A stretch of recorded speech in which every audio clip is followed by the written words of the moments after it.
Oke, pernah kepikiran gak sih, dalam sebuah kasus pidana, siapa sih yang seharusnya punya kata akhir? Nah, hari ini kita akan coba bedah perdebatan besar di sistem peradilan kita, sebuah pertarungan gagasan soal siapa yang seharusnya memegang kendali. Nah, pertanyaan barusan itu dia intinya. Ini yang jadi sumber perdebatan panas di balik rencana revisi Kitab Undang-Undang Hukum Acara Pidana atau yang kita kenal sebagai KUHP.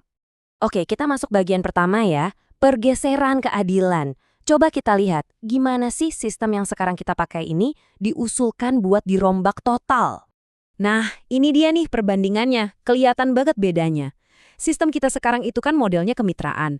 Jadi polisi sebagai penyidik, terus kejaksaan sebagai penuntut, mereka itu kerjanya terpisah secara fungsional. Ada sistem saling cek, saling imbang. Nah, usulan barunya beda total. Bentuknya jadi hierarki. Jaksa pegang kendali penuh, sementara penyidik posisinya ada di bawahnya. Wah, ini pergeseran yang gede banget kan? Terus, apa sih dasar hukum di balik perubahan drastis yang diusulkan ini? Mari kita lihat. Nah, ini dia istilah kuncinya, dominus litis. Kalau diartiin bebas, ini artinya master of the case, atau penguasa perkara. Jadi, prinsip ini intinya menempatkan jaksa penuntut umum, yaitu kejaksaan, sebagai, bosnya, otoritas tertinggi yang pegang kendali penuh jalannya sebuah kasus pidana. Jadi gampangnya gini deh, jaksa dan hanya jaksa yang punya kuasa mutlak buat mutusin sebuah kasus, lanjut ke pengadilan atau stop di tengah jalan. Udah, nggak ada pihak lain yang bisa ganggu-gugat keputusan itu. Oke, kalau kekuasaan sebesar itu dipusatkan di satu tangan, pasti dong muncul pertanyaan, ini aman nggak sih? Nah, sekarang kita lihat apa aja potensi risikonya menurut sumber yang kita bahas ini. Resiko pertama, dan ini serius banget, adalah ancaman terhadap persamaan di hadapan hukum. Ini kan hak dasar kita semua yang ada di konstitusi. Logikanya, kalau nggak ada mekanisme pengawasan yang kuat, kekuasaan yang terlalu dominan itu bisa-bisa bikin prinsip semua orang sama di mata hukum jadi sekedar tulisan aja. Lanjut, risiko kedua, hak kita untuk dapat peradilan yang adil atau fair trial. Gini, sistem checks and balances itu kan ada tujuannya ya, yaitu biar prosesnya adil dan nggak berat sebelah. Kalau semua kendali ada di satu lembaga aja, ya keseimbangan yang penting buat keadilan itu bisa goyah. Dan yang ketiga, ini soal kepastian hukum.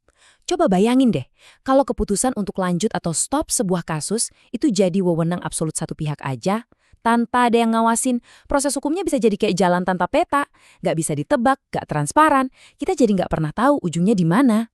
Nah, kalau risikonya sebesar itu, pertanyaan selanjutnya kan, terus siapa yang bisa protes? Siapa yang bisa menentang aturannya? Jawabannya ada di konsep yang namanya kedudukan hukum atau legal standing. Gampangnya gini, gak semua orang bisa ujuk-ujuk datang ke Mahkamah Konstitusi buat menggugat undang-undang. Anda harus bisa nunjukin kalau Anda punya kepentingan langsung atau ya Anda berpotensi dirugikan sama aturan itu. Baru deh suara Anda didengar. Nah, di sini dirinci nih siapa aja yang dianggap punya legal standing. Pertama, jelas kita semua sebagai warga negara. Kenapa? Karena ini menyangkut hak-hak konstitusional kita. Kedua, para praktisi hukum, kayak pengacara, akademisi, yang kerjaannya sehari-hari bakal kena imbas langsung dari perubahan ini. Dan ketiga, siapapun yang kita sebut pencari keadilan, yaitu orang-orang yang punya kepentingan nyata agar proses hukum itu transparan dan seimbang. Oke, sekarang ayo kita sambungin semua benang merahnya. Kita lihat gimana prinsip hukum Gede Dominus Litis tadi bisa berujung pada kerugian hak-hak kita yang dijamin konstitusi. Nah, ini dia alur berpikirnya. Simple tapi kuat banget. Argumentasinya begini. Pertama, pemusatan kekuasaan lewat Dominus Litis itu artinya menghilangkan sistem saling awas alias checks and balances. Kalau sistem itu hilang, akibatnya apa? Terbukalah celah buat penyalahgunaan wewenang. Nah, resiko penyalahgunaan wewenang inilah yang jadi ancaman langsung buat hak-hak konstitusional kita. Makanya, dari alur ini, uji material ke Mahkamah Konstitusi itu jadi sangat bisa dibenarkan.